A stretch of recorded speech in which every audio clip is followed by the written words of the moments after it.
This morning, we are rediscovering Arizona, and we are learning about dozens of varieties of dates being grown right here in Arizona. If you ever travel to or through Yuma, you pass Dateland, maybe you picked up a date shake. Oh, I love date shakes and any kind of date, really. Sometimes I eat too many. The Grove at ASU's Polytechnic campus is the largest and most diverse date palm grove in the Western Hemisphere. Go us, go ASU. 12 News journalist Jade Cunningham joining us now live from there with more on what the school is doing. Good morning, Jade.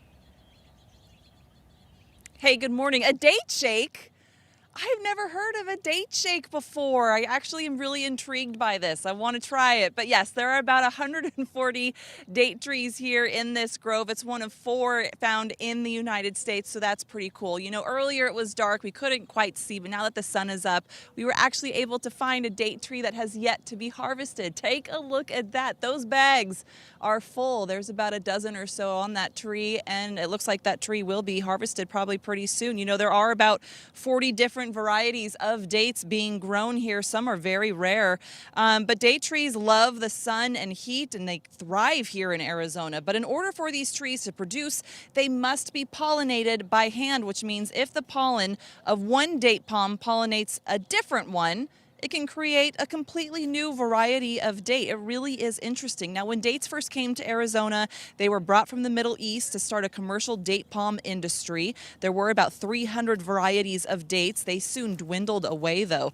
ASU, though, keeping about 40 or so varieties alive because of this farm. So this place really is a treasure. Harvesting season is happening now, where volunteers from ASU, as well as the Sphinx Date Company in Scottsdale, they come here, they pick the ones that will soon be sold. So dates only grow Southern California and Arizona. It is something that's unique to our region. So in this area in Phoenix, from about 1900 to 1950s, there was a lot of date groves. Of course, as property values and as housing moved in, the date trees moved out, but many of the dates that grew in the Phoenix area were these special varieties that are not commonly grown anymore. So ASU has collected all these different varieties here at the germplasm collection and is keeping the genetics going like a seed bank, so to say, but you have to keep a live tree growing in order to collect the genetic material.